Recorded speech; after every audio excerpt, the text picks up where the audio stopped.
Laukiniai kalnai ir didingos pilys, žavūs miesteliai su įtvirtintomis bažnyčiomis, tamsios istorijos apie žiaurius valdovus ir puošnūs rūmai – tai pasaka primenanti šalis Rumunija.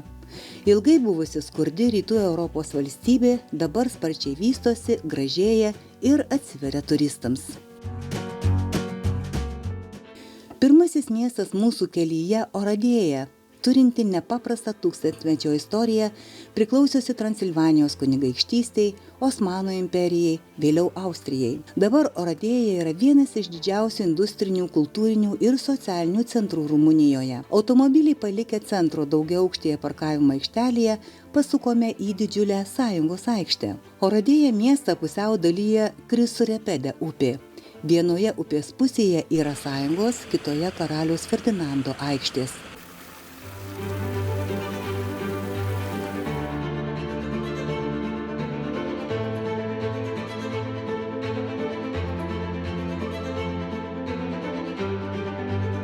Sąjungos aikštė puikuojasi monumentaliais įvairių stilių pastatais ir 3 bažnyčiomis – Romos katalikų, ortodoksų Mėnulio katedra ir graikų ortodoksų Nikolajaus katedra.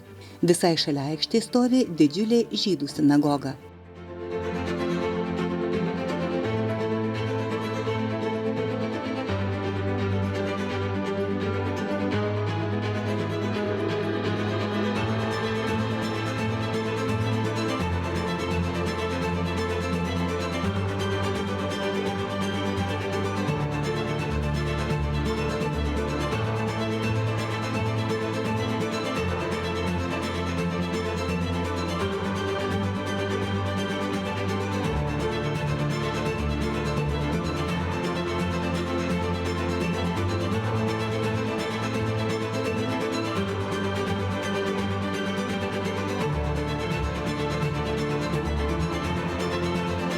Pirmoji tramvajaus linija čia nutiesta 18 amžiuje. Tada apšviestos ir Senamiesčio gatvės.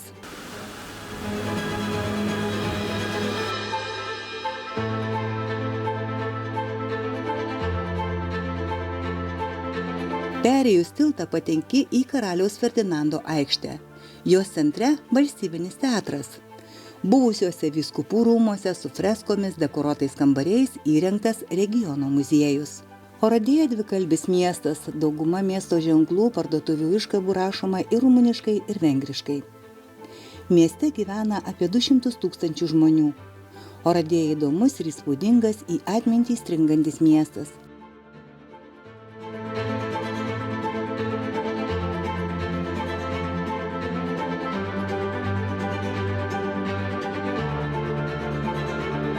Keletą valandų pasivaikščiojus sukame Timišoaro link. Pagaliau ištrūkstame iš didžiulių Oradėja transporto spūsčių. Pakeliui vienas po kito pro šalį pralekia tangiai gyvenami kaimai su mūriniais namais dengtais čerpėmis. Šioje vietoje Dakų miestas buvo dar prieš Romos imperiją. Miesto pavadinimas ir jo priklausomybė amžiams bėgant keitėsi ne vieną kartą. Timišoaroje gyvena 21 etninė grupė ir 18 skirtingų religijų žmonių. Muzikuojantys žmonės, šiuolaikinės skulptūros ir kiti meno elementai puikiai dera su senoviniais statiniais ir paminklais.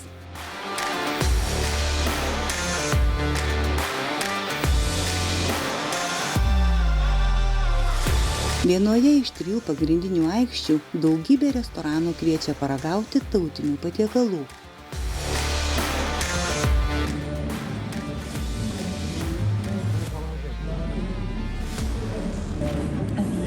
Su mano laida.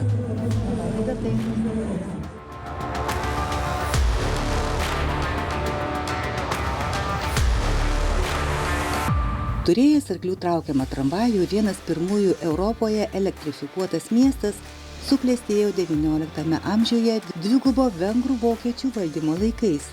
Daugelis iškilių pastatų yra iš to laikotarpio. Rumunijai miestas atiteko po Pirmojo pasaulinio karo. Senamiestis dažnai vadinamas Mažąja Viena arba Gėlių miestu, garsėja įvairiais architektūros stiliais.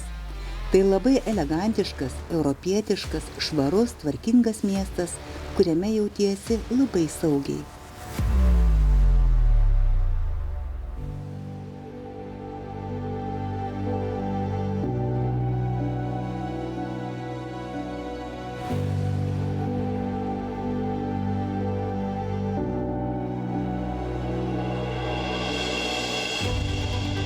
Timišoara vakarų Rumunijos universitetinis miestas ir svarbiausias regiono ekonominis centras.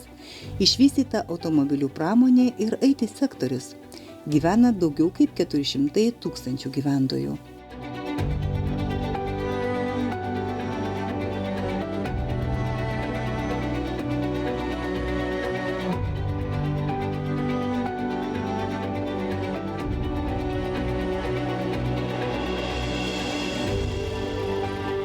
Timišoara žinomas kaip pirmasis Rumunijos laisvasis miestas, nes būtent čia 1989 metais prasidėjo protestai prieš komunistinį režimą pasibaigusį diktatoriaus Čiaučesko nuvertimu.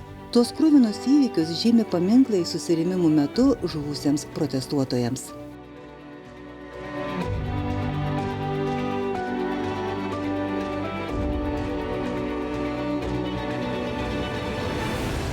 Kitą rytą vykstame į Corvin pilį, esančią Transilvanijos pietvakariuose. Pastatyta 14 amžiuje ant buvusios Romos stovyklos griuvėsių.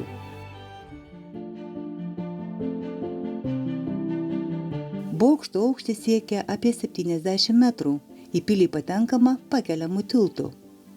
Anot specialistų, Corvin vienas ryškiausių viduramžių paminklų pietryčių Europoje.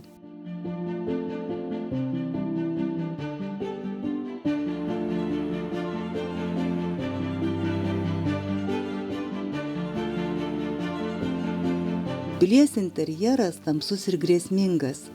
Muziejuje inkvizicijos eksponatai keliautojams palieka neišdildomą, vietomis net šiurpų įspūdį.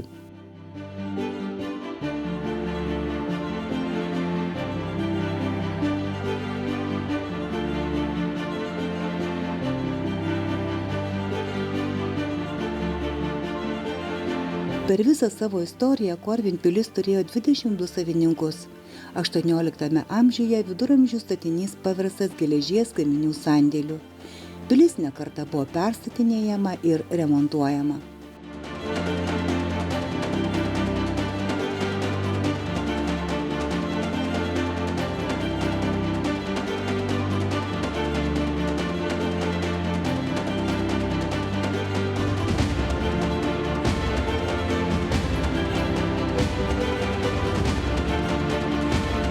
Palikus Corvino pilį keliaujame per Transilvanijos regioną.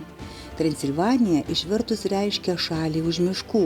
Porą amžių gyvavusi kaip nepriklausoma kunigaikštystė, prie Rumunijos prisijungė po Pirmojo pasaulinio karo.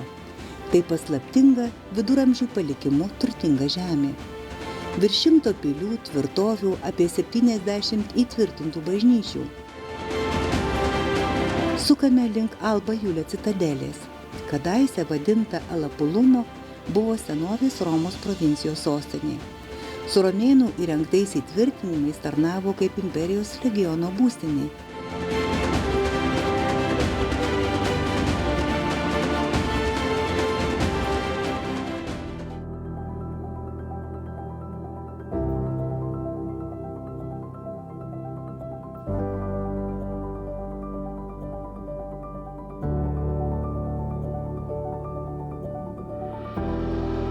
Dabartinė septynkampės žvaigždės formos tvirtovė pastatyta 18 amžiuje.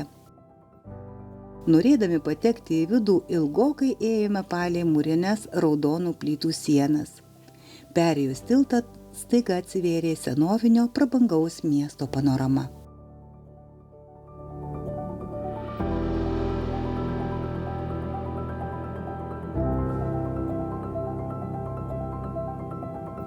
Viduje pasitiko cerkvių kupolai, bažnyčių bokštai, vienuolyno architektūrinis ansamblis. Po kolonadomis it muziejuje išdėstytos skulptūrų, kolonų, plytelių, pamatų, freskų liekanos.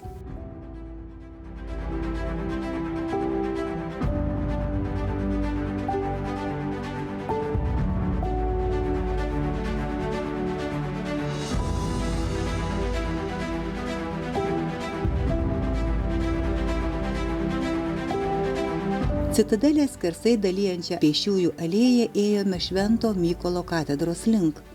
Miestą gilai tebesaugo bronziniai kariai. Gretimose gatvelėse didikų rūmai, teatrai, užkonservuotos buvusių pastatų liekanos. Alėjos gale obeliskas, skulptūromis išpuošta arka, dar toliau į parką vedantys prabangus vartai. Alba Iulia citadelė paliko neišdildomą įspūdį, ne vien dėl architektūros. Kaip ir visoje Rumunijoje sužavėjo nepaprasta tolerancija, kuomet nedidelėje erdvėje vieni šalia kitų keletą amžių gyvuoja skirtingų religijų ir tikėjimų maldos namai.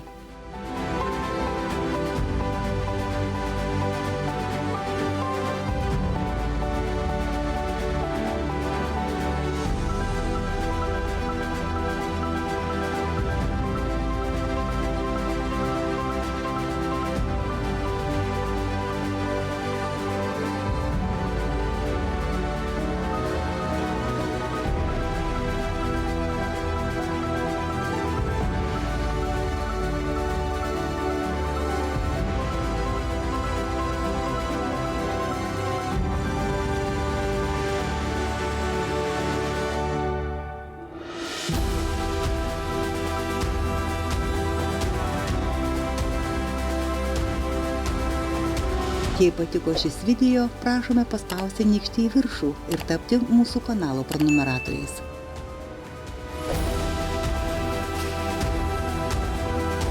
Trečiojoje kelionė į Rumuniją dalyje matysite istorinį Sibiu miestą, serpantinais keliausime garsiuoju Transfekerešano keliu, mūsų lauks netikėtas susitikimas su meškų šeimyna. Galop pasivaikščiosime po Bukareštą ir vieną didžiausių pastatų pasaulyje, diktatoriaus Čiaučesku statytus taip vadinamos tautos namus.